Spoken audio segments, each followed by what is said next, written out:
Hello everybody, and thank you for tuning in to the Liberty Report. Today we're doing Mythbusters, and the co-host today is Chris Rossini, and he is the editor of the RonPaulLibertyReport.com, and I want to welcome Chris. Good to have you with us today. Great to be with you again, Dr. Paul. Thank you. Have you found any myths out there? Anything that that needs a little correction, or are we on the right track on all the issues of the day? Unfortunately, there's more myths than we can handle. So we'll start with Europe, and secession is actually in the air in Europe. And a lot of it has to do with Europe's foreign policy, or perhaps lack of foreign policy. As Russia's Vladimir Putin recently pointed out, Europe has no foreign policy. It just follows whatever the United States, whatever tune the United States is playing. And as a result, the results have been horrible. Europe is suffering an influx from the wars that it supported and was a part of in the Middle East. There are financial problems in Greece and in other European nations. And Britain may wave goodbye to the great European experiment. There is a secession vote coming up, and it may be this year or next. And as usual, whenever there is any type of decentralization, the Chicken Littles come out and talk about how the earth will stop spinning if Britain was ever to do such a thing as secede. So please talk about the setup over there in Europe and what the real story is on this British secession. Well, I find this really fascinating because they don't call it secession, they're voting to get out. But I call it secession, and I call it great. And the principle is so important because this is the principle that all the states endorsed at the time of the founding of this country. They were joining the Union, but they never thought for a minute that it was absolutely permanent and they could never back out of it if they wanted to. And that attitude lasted for a long, long time, and it was totally disposed of, with the Civil War. So, but nobody's questioning whether or not the British have a right to get out of the European Union. That isn't the question. The big argument is whether it's a good idea or a bad idea. Well, I like secession. I like smaller government. I always believed that the European Union was not feasible. I think there should be voluntary unions. People come together because of free trade and sound money and international commodity money. That would be one thing, but that's not what they're doing. They want a political unification. Now, the one leader that we have in Britain is Nigel Farage, who's a member of the Independent Party as well. He's a member of the European Parliament. And he's been pushing this, and we've interviewed him on our program, but it looks like the referendum might come up this year, but probably not because Cameron doesn't want it. He's part of the international status position. And also, if not, the pressure should come at least in 17, but who knows, with the turmoil in Europe today, with the problems coming from the absence of a foreign policy and this artificialness of the European Union, the economic crisis and the migration of people coming from as a reflection of the foreign policy of the leaders of Great Britain and France, the United States, and other countries in the Middle East, which is now engulfing Europe. It's a financial problem, and it's also a social problem. It's a law and order problem. So there's every reason in the world for the people of Britain to change their mind, because they generally have supported the European Union, but they still have the British pound. They never went over to the euro. So this to me is very important. It's important on what's going on now, but to me the most important thing is to emphasize that people should have a right to leave. And and it's assumed that they do. Unfortunately, we have lost that right. And, even if you're for keeping our union together or the European Union together, the fact that somebody can leave puts restraints on a strong central government, because they will say, well, you're rocking the boat. Why do you guys want to leave? Someday maybe Texas might want to leave the union. Well, why does Texas want to leave? Well, they might argue, well, you don't have enough freedom, and Texans want more freedom. So maybe that would put pressure on the national governments. So you don't have to say, well, let's break up a union and let's all secede, because just the threat of secession and the right of secession is something that will restrain the growth of large central government. Yes, and large central government is something that we live under here in the United States, and many Americans are upset themselves. In fact, just this week or last week, a major poll came out that says 75% of Americans now view the United States government as a breeding ground of corruption. Now, interestingly enough, or I should say oddly enough, Donald Trump's candidacy is viewed largely as pushback or revenge for this corruption. So let's talk about corruption, Dr. Paul. Ordinary corruption versus the giant welfare state, warfare state corruption that many Americans vote for, support, and please clear it up, the difference between the two. Yeah, I think this is very good and very healthy, and there has been a shift in attitude. Nearly that same percentage of people who don't trust the government, and they're very leery of our federal government. I think that's very good because it deserves that type of attitude, and maybe that will prompt positive changes. But the idea of corruption, there's two kinds of corruptions. There's moral corruption. Take, for instance, I consider the system of money we have today as immoral and corrupt and serve special interests, and that is the fact that the Federal Reserve in secret can dictate economic policy of fixing interest rates to the benefit of one group at the expense of the other. For instance, if you're in the banking business, easy money is a good deal. If you're in the military-industrial complex or in politics, easy money is a good deal. But who gets cheated? The people who want to save money are trying to take care of themselves, and they get nothing for their savings. And that is corruption. But that's not what they're talking about. That's not what the average person say that's corrupt. They think of corruption as people who are literally stealing and breaking the law, and they're benefiting. They promise deals for somebody, but it's sort of money under the table. And there is that type of corruption.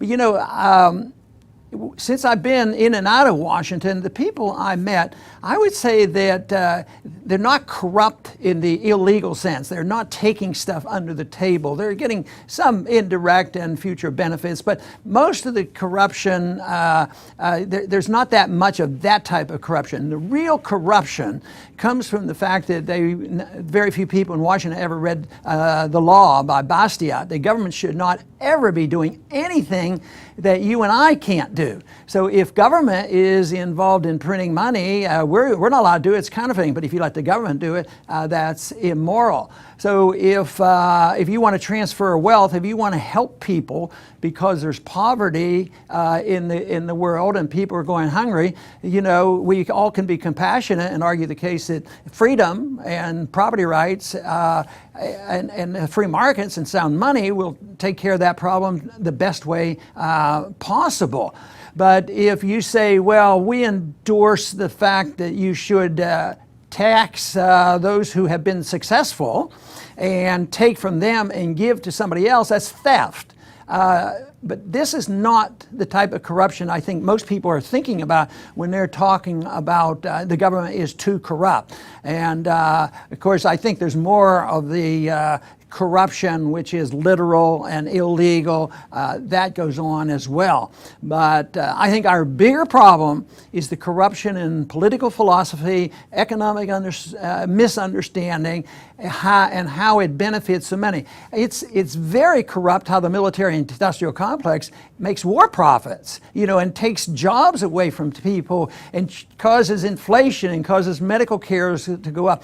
But that is not, the socialist progressive Democrats is all against corruption, but they're not against welfare redistribution. They're all for that. They want more of that. But I would say the warfare state is based on a very, very corrupt idea of way too much power given to the politicians, who then are always fighting over the power. The real tragedy we face is that this issue is not distinguished from one party to another, because both parties endorse this corrupt political economic system, and I think everybody on the surface, anybody with common sense and decency, would be opposed to people literally stealing money or taking bribes and that sort of thing. But the big thing is the corruption in big government in itself. Okay, next we're going to cover a myth that festers largely on the left and in the Democratic side of the debate, and it has to do with the difference between real wealth and crony wealth. A lot of Democrats, they lump them together. There's no difference between Apple's Steve Jobs versus, let's say, Goldman Sachs' CEO. It's all just wealth that's there for the taking. And Bernie Sanders, presidential candidate on the Democratic side, he capitalizes on this myth largely. And I'll read one of his recent quotes. He says, "There's something profoundly wrong when the top 1/10 of 1% owns almost as much wealth as the bottom 90%. Now, what's he missing there, Dr. Paul? Concept of sound money and free markets, because that is an imbalance. You know, in a free market, there's going to be a lot more wealthy people, and it's going to be better distributed.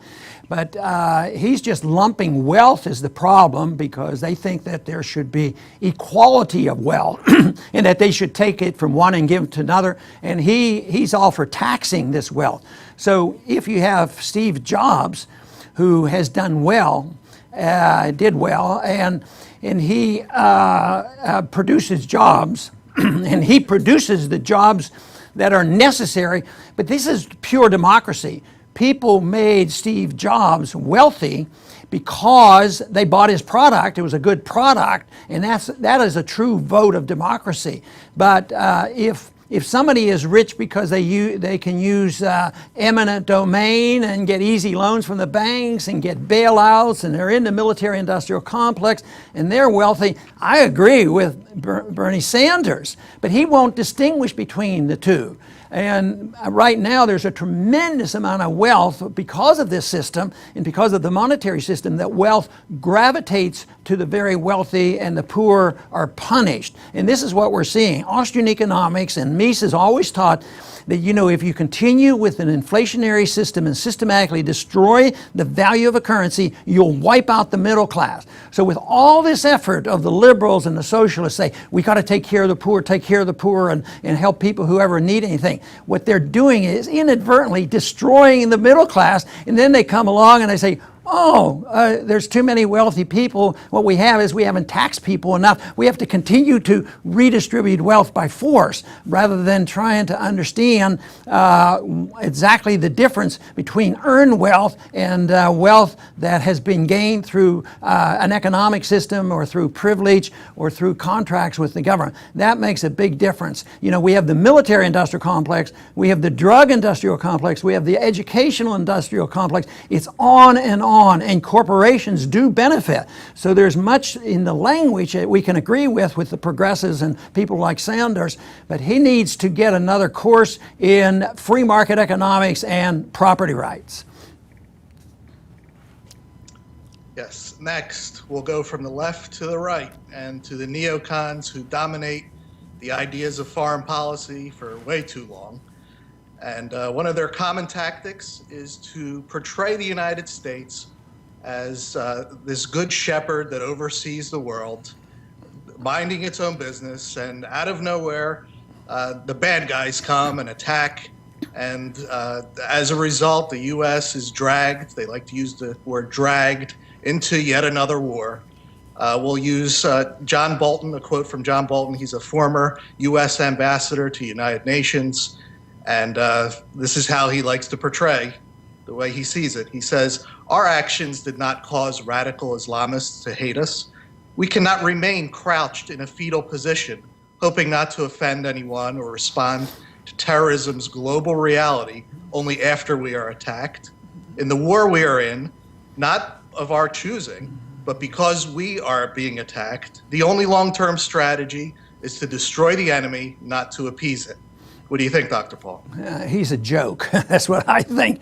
Because when you think about it, we're the ones that have gone 6, 8, 10,000 miles around the world. We're in 150 countries. We've started or participated in many, many wars, minor wars that turned into big wars because we go in and pick the dictators. Now, this whole idea that we're responding to an attack is just absolutely wrong. And he does this deliberately because he is a dedicated neoconservative who believes that American exceptionalism is the only answer to the world, and yet it's the cause of so much of our problem. It's humanitarianism with a guillotine, as Isabel Patterson described it. Yes, we go with humanitarian beliefs and how much good we're going to do, but we usually carry, guns and bombs and threats and intimidation. So that goes on.